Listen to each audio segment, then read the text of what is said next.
ओम नमो भगवते वासुदेवाय। जय श्री कृष्णा। कैसे हैं आप सभी। आज इस वीडियो में पौष माह में पड़ने वाली सफला एकादशी व्रत की कथा का सुंदर श्रवण करेंगे। देर न करते हुए शुरू करते हैं।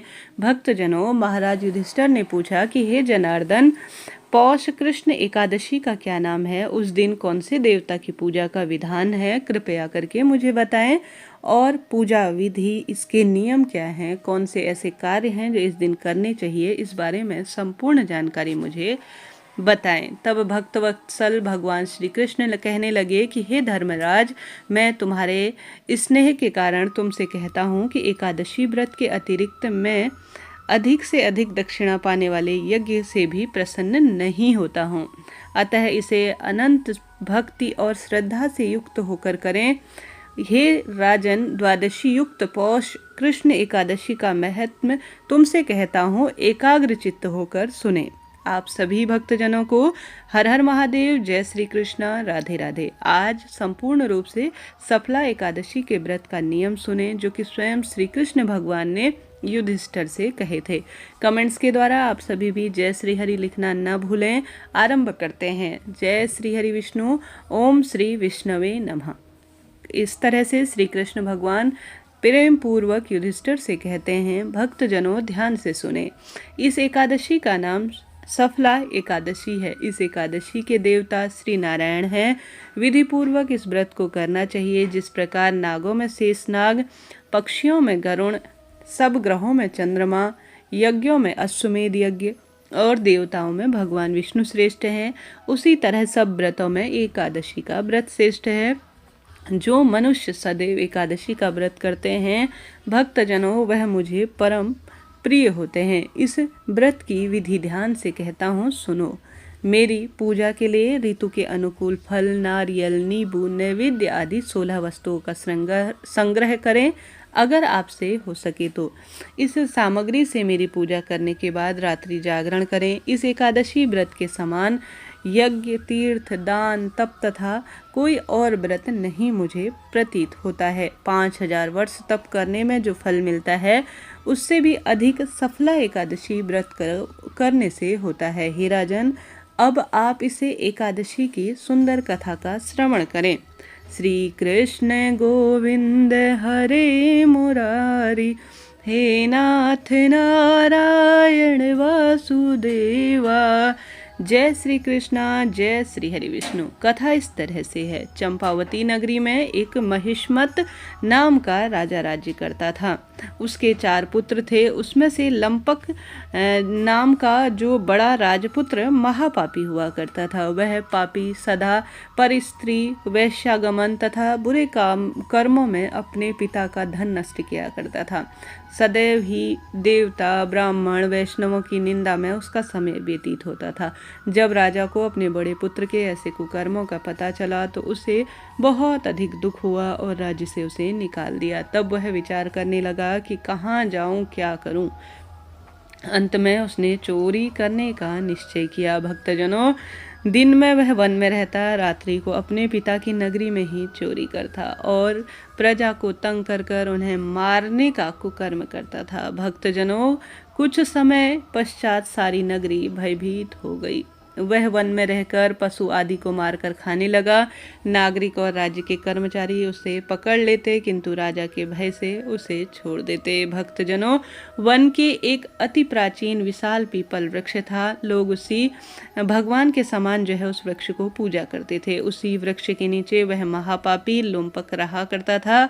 वह वन को लोग देवताओं की क्रीड़ा स्थली समझता था। कुछ पश्चात समय बीता। पौष कृष्ण की दशमी के दिन वह वस्त्रहीन होने के कारण शीत के चलते रात्रि को नहीं सो सका। उसके हाथ पैर अकड़ गए। सूर्यास्त होते होते वह मूर्छित हो गया। दूसरे दिन एकादशी के मध्याह्न के समय सूर्य की गर्मी पाकर उसकी मूर्छा दूर हुई। गिरता पड़ता वह भोजन की तलाश में निकला। पशुओं को मारने में वह समर्थ नहीं था, अतः पेड़ों के नीचे गिरे हुए फल उठाकर वापस उसी पेड़ के नीचे अर्थात पीपल वृक्ष के नीचे आ गया। भक्तजनों, उस समय तक भगवान सूर्य का अस्त हो चुका था। वृक्ष के नीचे फल खाकर वह कहने लगा, हे भगवान, अब आपके ही अर्पण यह फल हैं, आप ही मुझे तृप्त करें। उस रात्रि को दुख के कारण रात्रि को से नींद भी नहीं आई, जिसके कारण उपवास और जागरण पूर्ण रूप से व्रत के समान ही उसका हो गया था। भगवान का स्मरण करने से ही श्रीहरि विष्णु उस पर अनंत प्रसन्न हो गए और उसके सारे पाप नष्ट हो गए। दूसरे दिन प्रातः एक अति सुंदर घोड़ा अनेक सुंदर वस्तुओं से सजा हुआ उसके सामने खड़ा हुआ। उसी समय भक्तजनों आकाशवाणी हुई कि हे राजपुत्र, श्री नारायण की कृपा से तेरे पाप नष्ट हो गए हैं। तूने जाने अनजाने में जो पौष माह का एकादशी का व्रत किया, हरि स्मरण किया, जागरण किया और तूने कोई गलत कृत्य नहीं किया, उस कारण से श्री हरि विष्णु की कृपा तेरे ऊपर हो रही है। तेरे जाने अनजाने में हुए पाप कर्म नष्ट हो गए हैं। अब तू अपने पिता के पास जाकर राज्य कर। ऐसी वाणी सुनकर वह प्रसन्न हुआ। उसका मन जो है प्रभु की जय जयकार में हो उठा और जो है दिव्य वस्त्र धारण स्वयं ही उसे हो उठे और वह अपने पिता के पास गया। उसके पिता ने प्रसन्न होकर उसे समस्त राज्य का कार्यभार सौंपा और जो राजा थे वह वन की ओर निकल गए। ऐसी कृपा है एकादशी व्रत की। गलती से भी भूलवश भी जो एकादशी व्रत के दिन हरि स्मरण कर लेता है, व्रत कर लेता है, गलत कृत्यों को करने से स्वयं को रोकता है और सिर्फ जो है फलाहार ही ग्रहण करता है, गलती से भी प्रभु स्मरण कर लेता है, उसके जीवन में जाने अनजाने किए गए पाप कर्म सफला एकादशी जो पौष माह में आती है उसको करने से पूर्ण फल उसे प्राप्त हो जाता है। ऐसी महिमा है एकादशी व्रत की। तो आप सभी भी बोलिए श्री कृष्ण गोविंद हरे मुरारी, हे नाथ नारायण वासुदेवा।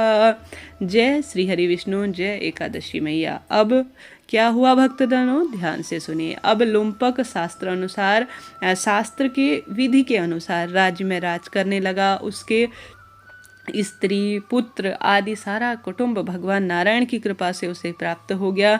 वृद्ध होने के बाद भी वह अपने जो है पुत्र को राज्यभार सौंप कर वन में तपस्या की ओर चला गया और अंत में उसने वैकुंठ प्राप्त किया।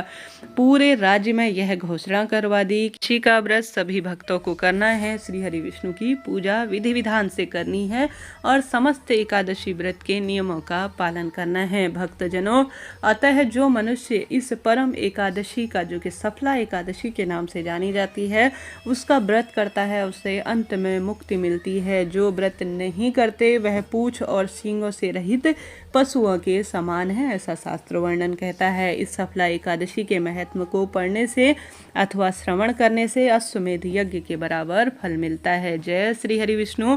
आप सभी भी प्रयास करें कि आवश्यक रूप से एकादशी का व्रत करें। जीवन में सब सुख प्रदान करने वाली अमृत की बूंद की तरह एकादशी का व्रत कहा गया है। आप सभी को वीडियो कथा सुंदर लगी हो, आप सभी ने यहाँ तक इसका श्रवण किया, इसके लिए आपका धन्यवाद और बहुत बहुत आभार। आपके जीवन में श्री हरि विष्णु की असीम कृपा बरसती रहे, यही प्रार्थना करते हैं। ओम नमो भगवते वासुदेवाय। जय श्री कृष्णा। निरंतर इस मंत्र का जाप करते रहें।